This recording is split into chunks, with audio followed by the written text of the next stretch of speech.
Hi, my name is Gibson, and I'm the co-owner and creator of the Personal Development School. This is your daily breakthrough video, and in this video, I'm going to talk to you about fearful avoidance, anxious preoccupied, and the unstable sense of self.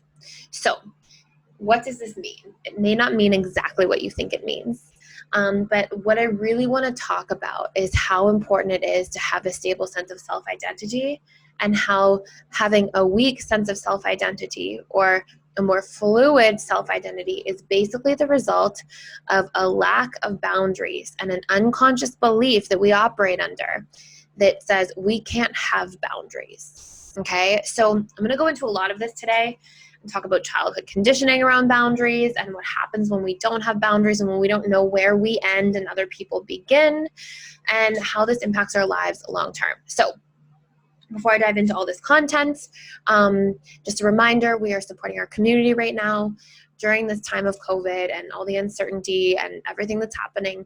We're doing a discount code. It's with you, all one word. I'll put a link, and it gives you 25% off of membership bundles. So 3 months, 6 months, 8 months, 12 months, and also single course purchases. So I'll put a little link to that if you want to check it out.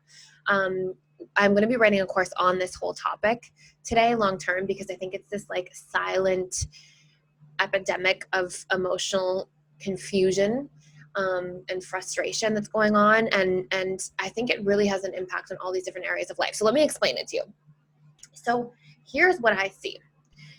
We have fearful avoidants who usually grow up in households where they are punished for having boundaries. They get maybe yelled at, maybe they get excuse me, my throat is tickling. Maybe they get yelled at, maybe they get punished, maybe they get spanked or hit or hurt or isolated, put in the rooms for prolonged periods of time, whatever it might be. They usually learn that I can't have boundaries if I want to stay safe. And then we have anxious preoccupied who grow up in households where there's inconsistency. And they usually feel like, oh my goodness, I need to be around other people and be close to people at almost all costs, because if I'm not, then I don't know how I'm going to survive. I'm going to feel abandoned, completely alone. I don't trust myself to feel safe in that way. So the potential absence of somebody makes them feel unsafe, whereas fearful avoidants get this conditioning that's like actual setting of boundaries makes you unsafe because you get attacked or punished. So both of these attachment styles get this like unconscious belief pattern that says, I can't have boundaries. And this has been a theme I've seen come up so many times lately where people are like frustrated or afraid or not happy in a relationship, or maybe in a fight or flight response in their lives because they haven't set boundaries and they've been conditioned not to. And here's what takes place. That's a trauma when you're a child, because we're meant to have boundaries. Healthy living means knowing what my sense of self is. It doesn't mean becoming selfish or self-oriented. It means having a balance between the awareness of my needs and how to communicate them and share them and meet them myself and ask for other people to meet them too, and have the ability to be aware of other people's needs and meet those and show up and communicate with those individuals and hold space for their needs as well. It means making room for both equally. That's what healthy interdependency is. But if you learn as a child, especially if you're in like a fully authoritarian household, as authoritarian being the parenting style, which is like ruled by punishment and fear, if this is the household you grow up in, here's what happens. You learn, okay, I can't have a sense of self. I can't express my needs. I can't meet my needs. I just have to be, in order to stay safe, aware of everybody else's needs and really like show up 100% in those areas. Now that in and of itself is a trauma. And we have 4 major trauma responses. We have fight or flight, which everybody's familiar with. Then we have freeze mode, which people are becoming more familiar with. And now there's this emerging sort of cutting edge research piece around a 4th trauma response, which is fawning, okay? And if you think of a deer, like just basically compulsive people pleasing as a trauma response. And so we have all this, these are the ways people can respond to trauma. But here's often what I've seen. People who go through a traumatic experience in childhood, if this is the household they're living in, for example, pure authoritarian, fight or flight, like you have to meet everybody else's needs, they get locked in this state of like fawning on a regular basis. They're living in a traumatic reality. and they learn to just people please to survive. That's kind of this traumatic space. And then they go into their adult lives, and if they haven't learned that they have boundaries, that their needs matter, that they can meet their needs, that they have to check in with their needs, they can communicate needs, then I want you to imagine it's like your sense of self-identity is like water in a cup, and imagine that cup's like a plastic cup, and the world around you is constantly poking holes. And so your sense of self-identity is like leaking into everything, leaking all over the place. And this makes it really difficult to do a few different things. Number one, to have healthy relationships. Number two, to have a strong sense of purpose in your life.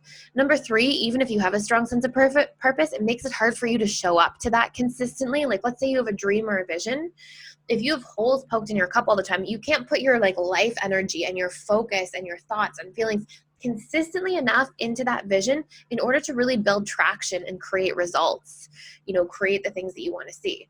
So basically, long term, it makes it really difficult for you to succeed career, financially, mentally, emotionally, because if you don't make room for yourself in your life, if you wake up and from the moment you wake up until the time you go to bed, it's about everybody else and what they think and what you should be doing and what approval and all these different pieces, you're giving your life energy to everything around you but you. And how are you going to succeed or be joyous and fulfilled in your mental, emotional health, in your spiritual well-being, in your career and finances? Because a lot of your energy is spent given away to everything around you. And so we have to start filling those holes, filling those leaks. And that is made up of defining our boundaries in life. And when we have a clear vision of what we want in life, how we want to spend our time, when we have good habits in relationship to ourselves, like, hey, an hour in the morning, I do me, I set my intentions for the day, I get clear on what I'm feeling, what I need, what I want to create today, I make a schedule, I meditate, I journal about my life, and in the evening I repeat that behavior, and I have time carved out to be in relationship to myself, to know who I am, what I want, and develop a stronger sense of self-identity as a result, because I know who I am and what I want, then I actually can build momentum in life. The absence of doing that is almost always going to lead to not quite getting to where you want to be. And not that life is about getting to where you want to be, but I mean like not just like career, financial, I mean like mentally, emotionally, because your well-being is leaking out of that cup all day too. So the reason I bring this up is, we know that both anxious, preoccupied, I've seen a lot of anxious, preoccupied people over the years go like, I don't want to journal. Journaling's not my thing. That's definitely not for me. I can't do that. And what I know is that that's actually that resistance, because it's usually genuine resistance when it comes up. That resistance is because the subconscious mind is like, that's going to take even more time away from me people pleasing and getting approval from other people and being around other people, which is going to make me feel more unsafe. But to actually break that traumatic pattern, it starts with breaking it and having a relationship to yourself. And a journal is like you hearing yourself and communicating to yourself. And meditation is like you being present with yourself and observing yourself and being with your feelings and observing your thoughts and really getting to understand the contents of your mind and what's in there and what you want to work on and what you want to break through and what you want to continue to expand because it's going well. So it's really important for us as people to develop a deep sense of self-identity, because without that, it usually just creates problems. And this comes from a lot of people I've spoken to who also have like a very strong spiritual path in their personal growth and development, and who hear a lot of things like, we have to kill the ego, get rid of the ego. We don't do that. I can tell you, as somebody who started a lot of my healing journey on a very spiritual path, that I did that for a long time, was like, I'm going to get rid of the ego mind, and did a lot of intensive work around that. And that helped and healed in so many ways. And then the ego mind being like getting rid of your belief patterns, your stories, your resentment, the lack of forgiveness, these sorts of pieces of the ego. But then I started my healing, my actual like practice with others, like working with other people, still kind of with that mind frame. And I worked so much at the beginning and gave myself so much that I actually started having like health issues at a point in time, like health concerns pop up. And it took that for me to have the realization, like, I'm supposed to strengthen my self-identity too. Now, this was years and years ago now, but there's so much importance in that lesson. And I've seen this in many other people's lives, not just my own. And so I just really want to put this message out here that for fearful avoidance and anxious preoccupied individuals, you have to have like a healthy, integrated sense of self with boundaries, with awareness of needs, not attachment to needs, not like I need to have this or I'll die, like not like addiction to your needs, healthy non-attachment to your needs, but aware of your needs and excited to create from that space nonetheless, but also the belief in your self-identity being okay, so that you feel okay to take up space in the world, so that you can fill your holes of your leaking cup, so you can say no to things that aren't serving you or aren't in alignment with your vision and what you want to do and what you want to create. And until we learn that really important lesson, it's like I think of somebody swimming with like heavy, like, ankle weights on or something. It's going to be really, really tough. So I just wanted to put this out there. I think it's very important. I'm going to end up doing a course inside the school around this. I have like a big subconscious reprogramming course coming out, all the principles of subconscious reprogramming, a course on forgiveness, releasing resentment, how to how to model a relationship after a secure person in all of the 6 stages of a relationship itself.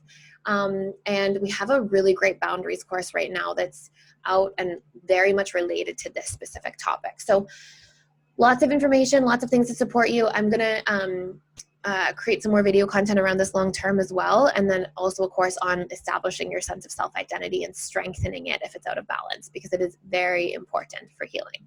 So that's everything. Thank you so much for being here. If you're getting a lot of value out of this channel, please like, share, and subscribe, and I will see you in the next video.